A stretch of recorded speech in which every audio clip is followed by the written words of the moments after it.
Hello everyone, this is Shaur Agrawal. Welcome back to Commerce for Lucky Zone. So, we are going to continue with our part 4 issue of shares. So, let us see what we are covering today. We have to go with forfeiture of shares and reissue of shares to you. So, let us see the treatment of forfeiture of shares. So, what does the forfeiture of share means? Forfeiture means cancelling the shares, मतलब जो shares आपके market में हैं वो ख़त्म कर देना। मतलब किसी कोई आदमी है, जैसे मैं आपको कॉल स्ट्रक्चर बना के समझा रहा हूँ। फॉरफीचर क्या होता है? कोई आदमी था जिसने एप्लीकेशन पे 1 रुपये दिए, फिर अलॉटमेंट पे 4 दिए, फिर 3 जो रुपये थे उस पर कॉल्सन एरियर हो गई। फर्स्ट कॉल पे फर्स्ट कॉल कॉल्सन एरियर वाली हो गई उसकी। तो जो कॉल्सन एरियर्स हुआ, कंपनी क्या करती है, कॉल्सन एरियर्स को कई बार ट्राई करती है मांगने की 3-4 महीने, मतलब जब तक मांगती रहती है। जब एक लास्ट टाइम आता है कि जब नहीं वो देते तो 14 दिन का पीरियड का नोटिस देते हैं और बताते हैं कि आप नहीं देंगे तो हम आपके शेयर फॉरफीचर कर देंगे। तो वो जो जब मतलब आपने पैसा नहीं दिया कॉल्सन एरियर की, तो कॉल्सन एरियर करने के बाद कंपनी आपके शेयर ख़त्म कर देती है अगर आप कंटिन्यूसली उसका पैसा नहीं दे रहे हैं। ये जो 3 रुपये जब तक कंपनी को नहीं देगा, समझे, और कंपनी से 3-4 बार कोशिश करेगी, उसके बाद नहीं करेगी, उसके बाद डायरेक्टली 14 दिन का पीरियड देगी, उसके अंदर शेयर फॉरफीचर कर देगी। फॉरफीचर का मतलब होता है cancelling the issued share. Forfeiture हमारे 2 टाइप से होता है, forfeiture of shares issued at par and forfeiture of shares issued at premium.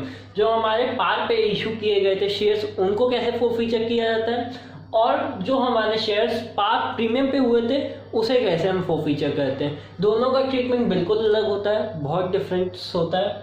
चलिए हम प्रीमियम वाले पार पे देखते हैं, पार पे क्या ट्रीटमेंट किया जाता है। सबसे पहले एंट्री क्या होती है? एंट्री होती है share capital account debit to calls in arrear account to share forfeiture account. ठीक है, नरेशन सेम यही हो जाएगी, forfeiture of shares issued at par. ठीक है, यहाँ पे नरेशन कॉपी कर दीजिएगा। अब इसमें अमाउंट कैसे भरनी है, अमाउंट का मेन गेम होता है कि अमाउंट का कैसे भरना है हमें। चलिए, तो इसमें क्या आता है, जितनी आपकी कॉल ऑफ वैल्यू होती है, कंपनी ने ये कॉल स्ट्रक्चर है, कंपनी ने 1 रुपये बोला है, 4 रुपये बोला है, 3 रुपये बोला है, लेकिन ये जो सेकेंड कॉल फाइनल कॉल थी उसके 4 रुपये कंपनी ने नहीं बोला है। तो जो कॉल ऑफ वैल्यू होती है हमारी, मतलब जितने कंपनी ने कॉल की, जिस समझ लीजिए जैसे कोई आपको बुलाता है तो आपको जितनी बार बुलाए उतनी बार जाएंगे, तो जितनी कंपनी ने वैल्यू कॉल की वही कॉल ऑफ वैल्यू कहलाती है। मतलब कंपनी ने सिर्फ इतनी ही मांगी है, इतनी ही देनी है। तो कंपनी की ये कॉल ऑफ वैल्यू कितनी हो गई? 1 + 4 5 + 3 8 कंपनी की कॉल ऑफ वैल्यू है। तो जो कॉल ऑफ वैल्यू आती है वो हमेशा शेयर कैपिटल के आगे आती है। सपोज 10,000 शेयर्स थे, तो जो 10,000 शेयर्स थे, 10,000 में कॉल ऑफ वैल्यू कितनी है? 1 + 4 + 3 = 8। 8 मीन्स 10,000 शेयर्स इंटू 8 कितना हुआ। लेकिन हाँ, अब ये भी देखना है, जो 10,000 शेयर्स थे वो टोटल कंपनी में शेयर्स कितने थे, मतलब फॉरफीचर कितने शेयर्स पे हो रहा है और शेयर्स कंपनी ने कितने इशू कर रखे हैं। एक कंपनी के पास 10,000 शेयर्स थे बट उसने फॉरफीचर 2,000 शेयर्स किए। ऐसा क्यों? सिर्फ जो 2,000 शेयर्स थे उसको किसी पर्सन ए ने खरीद रखा था, उसने कॉल्सन एरियर किया और वो कॉल्सन एरियर्स टाइमली दे नहीं पाया कि कंपनी उसके पास 3-4 बार अप्रोच की, मांगे, नहीं दिया, तो कंपनी ने उसे 14 दिन का पीरियड दिया और उसने उसके शेयर फॉरफीचर किए। तो अब वो फॉरफीचर की एंट्री क्या है, उसके अमाउंट कैसे भरेंगे देखते। तो कंपनी के पास तो 10,000 शेयर थे, लेकिन उनमें 2,000 शेयर थे पर्सन ए के पास थे, उसी ने ही कॉल्सन एरियर्स किए। तो जो जितने पे भी कॉल्सन एरियर्स, मतलब जितने भी शेयर्स पे आपको अमाउंट नहीं मिला और जो फॉरफीचर के लिए क्वेश्चन में आपको दे रखा हो कितने कौन से शेयर फॉरफीचर करने, तो जितने फॉरफीचर करने से उन्हीं को हम लेंगे। तो उनकी कॉल ऑफ वैल्यू कितनी है? 2,000 शेयर्स थे तो कम कॉल ऑफ वैल्यू तो सबकी सेम रहेगी, चाहे उनमें 10,000 शेयर हैं, 8,000 शेयर हैं, 2,000 शेयर हैं, कॉल ऑफ वैल्यू सबकी सेम रहती है। चाहे उन्होंने पैसा दिया हो या ना दिया हो, चाहे एडवांस पेमेंट कर दिया हो, यानी कि कॉल से एडवांस कर दी हो तब भी कॉल्ड अप वैल्यू आपकी हमेशा सेम रहती है। कॉल्ड अप वैल्यू कभी मतलब जितने कंपनी ने मांगे हैं वही आपकी कॉल्ड अप वैल्यू होती। तो 8 रुपये कॉल्ड अप वैल्यू 2000 शेयर्स पे फॉरफीचर करना है, तो 8 इंटू 2000 कितना हुआ 16,000। सो यहाँ पे 16,000 हम लोग लिख लेंगे, ठीक है 16,000 लिख दिया। फिर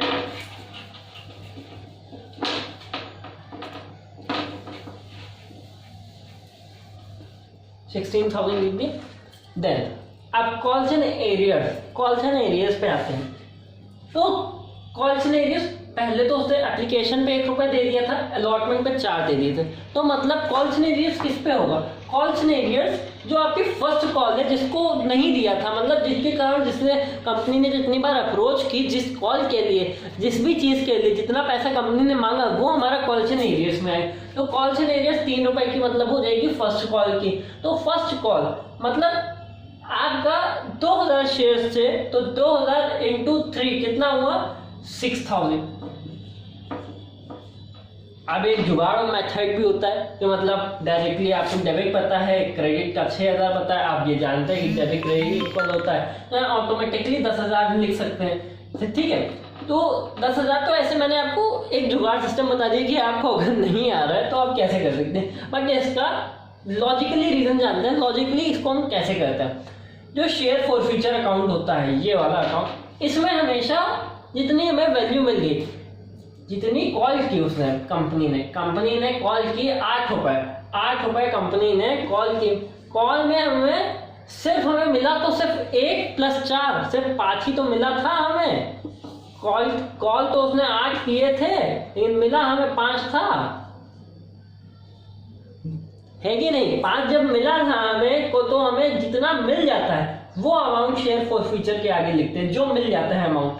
तो अब देख लेते हैं 2000 शेयर से 5 रुपए मिले, 2000 इंटू 5 इज इक्वल टू 10,000, ठीक है। ये हमारी हो गई एंट्री शेयर फॉरफीचर की, जो जब भी हमारा इशू शेयर्स होते हैं पार पे, तो उसका हम फॉरफीचर इस टाइप से करते हैं। मैं फिर बता देना चाहता हूँ, इस अकाउंट के सामने हमेशा आपका कॉल अप वैल्यू आती है, जितने कंपनी ने कॉल किया है, जितने शेयर्स फॉरफीचर होते हैं उनकी, ठीक है। सारे शेयर्स के आपको नहीं लिख लेनी है, जितने पे शेयर फॉरफीचर हो रहा है उतने call up value into forfeiture shares, ठीक है। फिर इसमें जितने पे शेयर्स पे कॉल्स एंड एरिया जिस पे हुआ, मान लीजिए अगर ये भी कंपनी ने बुला ली होती सेकेंड एंड फाइनल कॉल, तो कॉल अप हमारी टोटल 12 होती और कॉल्स एंड एरियर्स होती हमारी 4 + 3 इट मीन्स 7 होती कॉल्स एंड एरियर्स, ठीक है। और फॉरफीचर में तो वही भैया जितना मिला है उतना ही रहेगा, बढ़ नहीं जाएगा। अगर ये दे दिया होता और फिर ये नहीं दिया तो बात एक केस अलग होता, लेकिन जब तक जितना हमें मिला है शेयर फॉरफीचर में उतना लिखेंगे, और जितना हमें नहीं मिला है उतना कॉल्स एंड एरियर में लिखेंगे, और जितना कंपनी ने मांगा है वो हम शेयर कैपिटल के आगे लिखेंगे। कंपनी ने जितना कंपनी मांगेगी वो शेयर कैपिटल के आगे आएगा, और जितना कंपनी ने मांगा उसमें जितना रुपया हम नहीं देंगे, जितने पैसे हम नहीं देंगे वो हमारा कॉल्स एंड एरियर के आगे आएगा, और जितना हम दे देंगे वो शेयर फॉरफीचर के आगे आ जाएगा। ये एक टाइप से समझ लीजिए, शेयर फॉरफीचर में जाना एक टाइप से आपका लॉस होता है, क्योंकि आपको एक पैसा रिफंड नहीं मिलेगा। चलिए देखते हैं forfeiture of shares issued at premium. जब हमारे शेयर्स प्रीमियम पे इशू होते हैं और फिर उनका फॉरफीचर किया जाता है तो कैसे किया जाता है। तो हमारे पास टोटल 10,000 शेयर है, जिसमें पर्सन ए है जिसको हमने 2000 शेयर्स दिए हैं, ठीक है। और हमारे शेयर कॉल स्ट्रक्चर ये है जिसपे एप्लीकेशन पे 2 रुपये है, अलॉटमेंट पे 3 रुपये है। जो 3 रुपये है उसमें 1 रुपये प्रीमियम वैल्यू वो है पार वैल्यू, और जो 2 रुपये है वो आपकी प्रीमियम वैल्यू है, ठीक है। फिर फर्स्ट कॉल 4 रुपये की है, सेकेंड एंड फाइनल कॉल 3 रुपये की है। कंपनी ने क्या किया, कंपनी ने एप्लीकेशन मांग ली,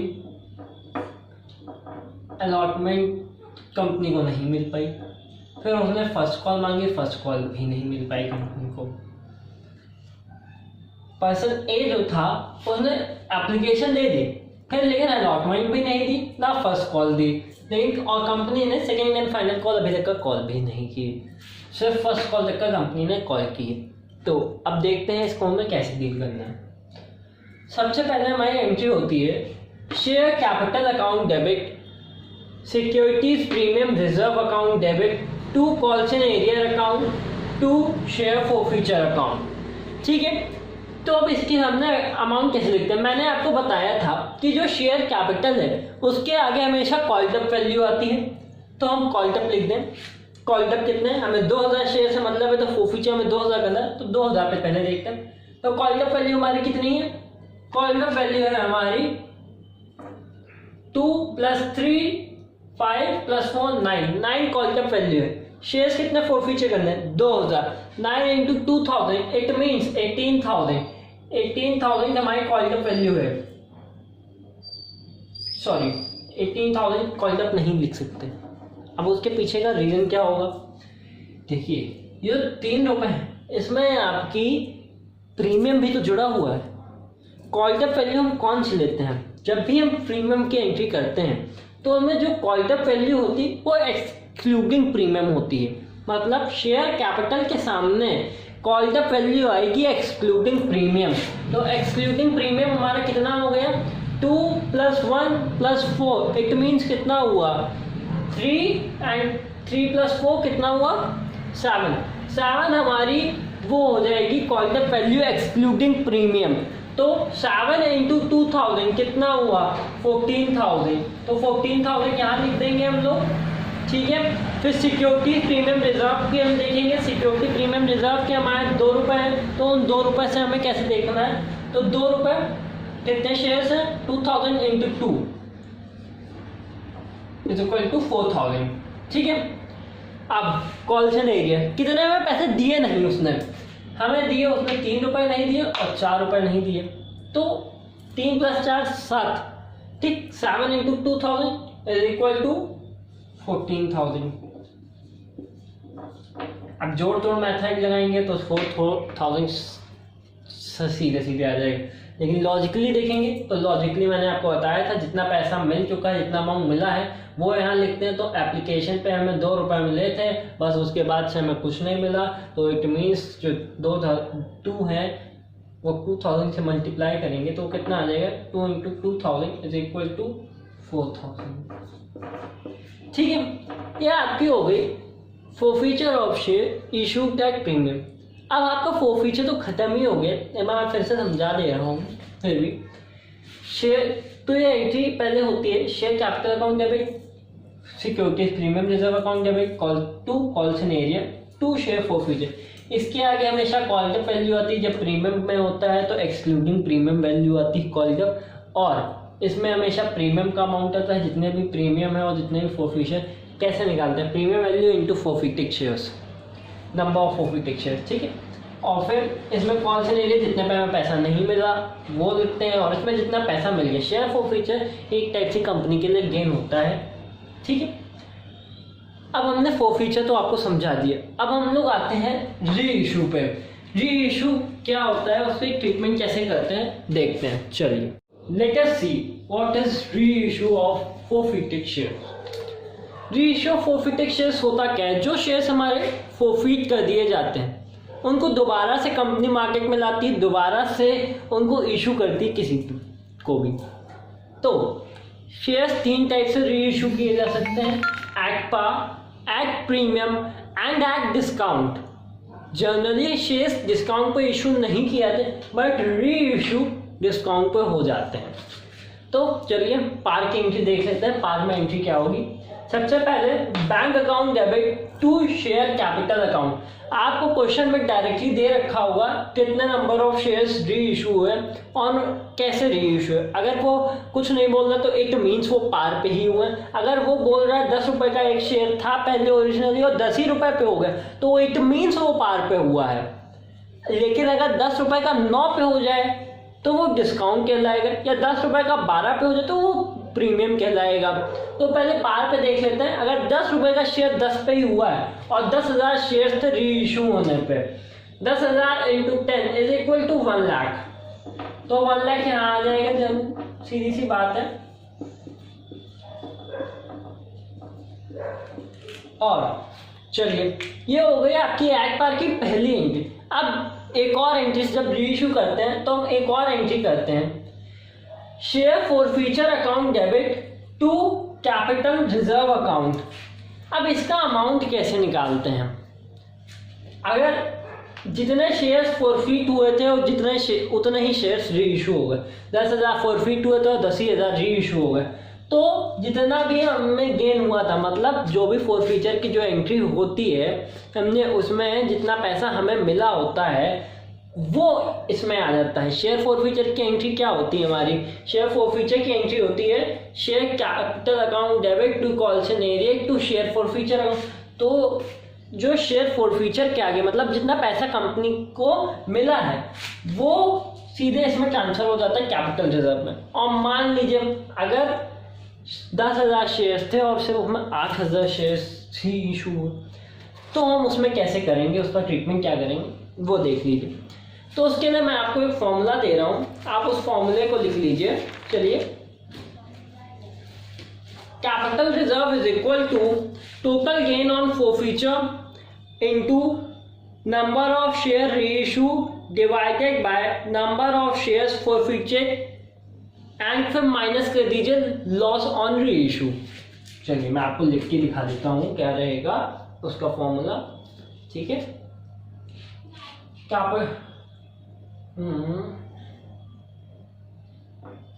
CR capital reserve is equal to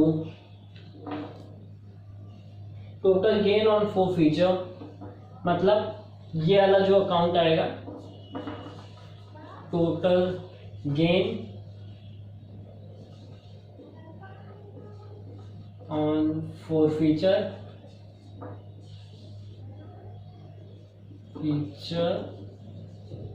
into number of share reissue shares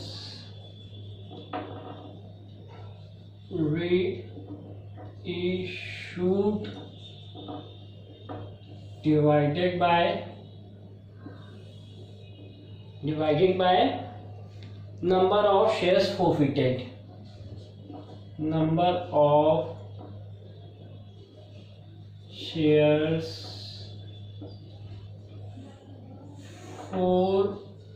forfeited।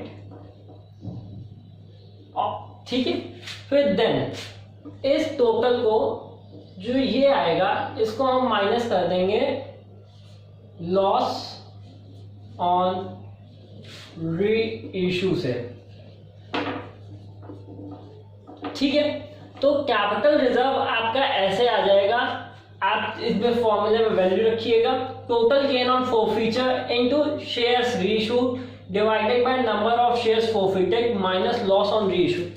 ये होता क्या है, जितना हम जैसे शेयर फॉरफीचर करते हैं, क्योंकि हम रिफंड तो किसी को भी वापस नहीं करते हैं, तब भी शेयर फॉरफीचर करते हैं, जो हमें कैपिटल गेन हुआ होता है एक टाइप से आपका गेन होता है, हैवी गेन एकदम से। आपने 11th में पढ़ा होगा कैपिटल गेन्स और लॉसेस क्या होते हैं। तो जो कैपिटल गेन होता है वो हम डायरेक्टली कैपिटल रिजर्व में ट्रांसफर कर देते हैं आगे किसी भी चीज़ में यूज़ करने के लिए, क्योंकि शेयर फॉरफीचर डेली में नहीं होता है, तो इसीलिए हमारे लिए कैपिटल गेन होता है एक।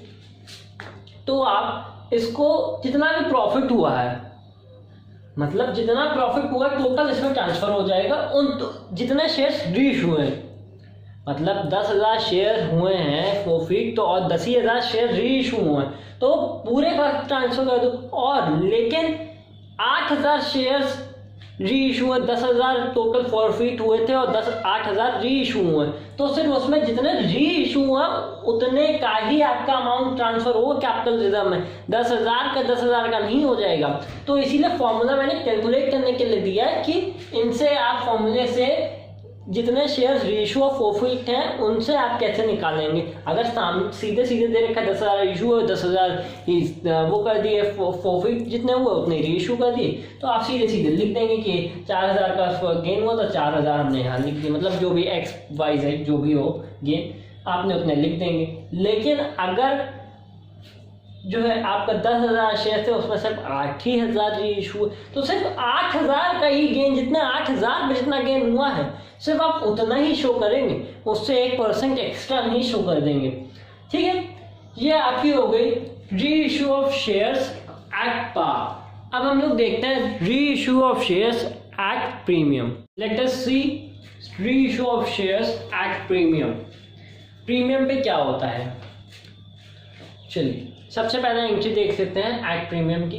Bank account debit to share capital account to securities premium reserve account. ठीक है, अब आपका शेयर का प्राइस था 10 रुपये और वो आपका 12 रुपये पे हो गया, 11 पे हो गया या 14 पे हो गया, मतलब कितने पे भी हो गया, वो उससे मतलब नहीं, वो आपका मतलब नॉर्मल प्राइस से बढ़ के हो रहा है, तो वो आपका कहलाएगा री issue of shares at premium.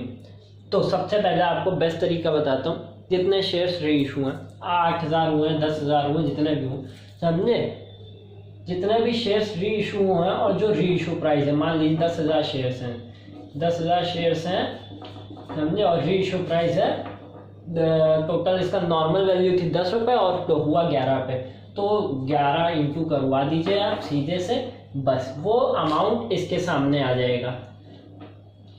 ठीक है, फिर अब जो शेयर कैपिटल होती, शेयर कैपिटल के सामने हमेशा ओरिजिनल वैल्यू थी, मतलब पार वैल्यू आती। तो 10,000 थे और 10 रुपए का एक शेयर था, तो 10,000 इंटू 10 यहाँ आ गया। ठीक है, और यहाँ पे 10,000 इंटू 10,000 इंटू 1। ठीक है, यहाँ पे ये आ जाए क्योंकि ये प्रीमियम वैल्यू है, ये इस एंट्री में कुछ नहीं। और शेयर फॉर फ्यूचर की कैपिटल रिजर्व की एंट्री जैसे मैंने बताई थी वैसे ही होगी, जैसे मैंने अभी पार में बताई थी, फॉर्मूला दिया था उसी फॉर्मूले से आप कैलकुलेट कर लीजिएगा। अगर सिंपल दे रखा है, सारे शेयर्स खो रहे हैं, तो आप डायरेक्टली लिख दीजिएगा, तो उसमें कोई दिक्कत नहीं है, तो आपको नहीं सोचना पड़े। लेकिन अगर नहीं दे रखा है तो आप फॉर्मूले से कर लीजिए। वैसे तो यह है माइंड गेम, आप माइंड से भी कैलकुलेट कर सकते हैं। फॉर्मूले तो ऐसे मैंने अपने पास से दिया है, इसकी कोई वैल्यू नहीं है इस फॉर्मूले की, बस आपको बताने के लिए कि आप ऐसे करेंगे तो ऐसे हो जाएगा। इस फॉर्मूले में वैल्यू रखेंगे तो इस फॉर्मूले से आपका आंसर आ जाएगा। मतलब फॉर्मूला कोई काम का नहीं है, बट आप इसमें वैल्यू रखेंगे तो आंसर आ जाएगा। अगर आपका माइंड गेम से आप अपना आप खुद सॉल्व कर ले रहे हैं, आपके पास इतना आप समझ पा रहे हैं, तो आप खुद कर लीजिए, फॉर्मूले की कोई ज़रूरत नहीं है। ठीक है, चलिए अब हम लोग देखते हैं reissue of shares at discount. Let us see reissue of shares at discount. चलिए, कई बार क्या होता है, जो फोरफिटेड शेयर्स होते हैं वो डिस्काउंट पर री इशू कर दिए जाते हैं, तो उसकी एंट्री क्या होती है, bank account debit share forfeiture account debit to share capital account. Narration same रहेगी। ठीक है, जो इसकी सेकेंड एंट्री होगी वो भी सेम रहेगी, जो पार में होती थी, जो प्रीमियम में होती है, सब में यही सेम एंट्री रहेगी सेकेंड। अब देख लेते हैं इसमें क्या करना है। ये जो शेयर फोरफिचर अकाउंट होता है, ये आपका डिस्काउंट का असल में अकाउंट होता है। जब ये डेबिट हो जाता है तो एक डिस्काउंट में चेंज हो जाता है। मतलब अगर शेयर कैपिटल के सामने ये ऐसे है तो तब की बात बता रहा हूँ। तो जब ये डिस्काउंट होता है तो क्या होता है, मतलब डिस्काउंट कैसे दे, वैसे तो कभी शेयर नहीं होते थे, तो डिस्काउंट पे अगर हम कर रहे हैं तो उसकी कंडीशंस क्या होंगी। तो आपको अगर 4 रुपये मिले हैं, कंपनी को 4 रुपये किसी आदमी से मिले हैं, तो वो सिर्फ 4 रुपये तक का डिस्काउंट अलाउ कर सकती है। 5 रुपये का कभी उस शेयर पे डिस्काउंट अलाउ नहीं कर सकती है, क्योंकि जितनी बड़ी आपकी चादर होगी उतने ही बड़े आप पैर फैला सकते हैं, उससे ऊपर नहीं। मतलब जितना आपका जेब अलाउ करेगी उतना ही डिस्काउंट दे सकते हैं, उससे ऊपर नहीं। किसी शेयर का प्राइस था 10 रुपये और उसको इशू कर दिया गया 8 रुपये या 9 रुपये, जितने भी मर्जी हुई उतने पे इशू कर दिए। लेकिन बट एक कंडीशन एक, हाँ, जितनी मर्जी में एक कंडीशन लागू होगी कि कभी भी शेयर फॉरफिचर का अमाउंट जितना गेन हुआ उससे ज़्यादा नहीं हो सकता भाई। ठीक है, उससे ज़्यादा नहीं। तो इसमें कई बार क्या होता है, लॉस पर शेयर, री इशू प्राइस ऑफ 1 शेयर, ये सब निकालना पड़ जाता है, वो आप माइंड गेम से निकाल सकते हैं। ठीक है, अब इन्हें बैंक अकाउंट में क्या अमाउंट कैसे भरनी है। सबसे पहले शेयर का अमाउंट, एक शेयर का प्राइस था 10 रुपये, तो हमेशा शेयर की ओरिजिनल वैल्यू शेयर कैपिटल के सामने आती है। तो 10,000 शेयर थे, 10 इंटू 10,000 कितना हो गया, 1 लाख। आप 1 लाख रुपीज़ यहाँ लिख दीजिए। डिस्काउंट कितने का मिला हमें, ₹1 का, तो ₹1 का मिला, 10,000 शेयर थे, तो 10,000 शेयर्स को ₹1 के हिसाब से हमने यहाँ लिख दिया। अब बाकी बचे ₹9, तो अब ₹9 को 9 इंटू 10,000 इट मीन्स 90,000, ठीक है, ₹9, तो 90,000 ये आपका ऐसे ही एंट्री हो गई। अब इसमें वैसे ही हो जाएगी। अब मान लीजिए पूरे शेयर्स ना रीइशू हो, तब क्या करना है, तब भी एंट्री ऐसे ही होगी आपकी, कोई डिफरेंस नहीं जाएगा। यहाँ तक कि आपका अमाउंट का मेथड जो मैंने बताया वो भी सेम होगा, जितने आपकी मैंने 10,000 लिया, आप 8,000 ले लीजिएगा। बस जो होता है चेंजेस वो इस एंट्री में आता है, जितने मतलब शेयर से मतलब सिर्फ इस एंट्री में ज़्यादा है। इसमें तो जितने री इशू हुए हैं वो आपको क्वेश्चन बता रहा है उससे हो जाएगा। इसमें ज़्यादा ध्यान देना, क्योंकि इसमें टोटल पैसा ट्रांसफ़र नहीं होता, इसमें कुछ ही अमाउंट ट्रांसफ़र होता है। और मान लीजिए सारा पैसा अगर ये जितना गेन हुआ था सारा लॉस हो गया, तो ये आपकी एंट्री नहीं होगी, फिर ये एंट्री खत्म हो जाएगी, क्योंकि जितना लॉस हुआ था उतना, जितना गेन हुआ था उतना ही लॉस हो गया। तो अब एंट्री ट्रांसफर करने का कोई कैपिटल गेन आपको हुआ ही नहीं, तो आपका ये ऐसे हो जाएगा, ठीक है। चलिए, ये हो गया आपका री issue of shares at discount.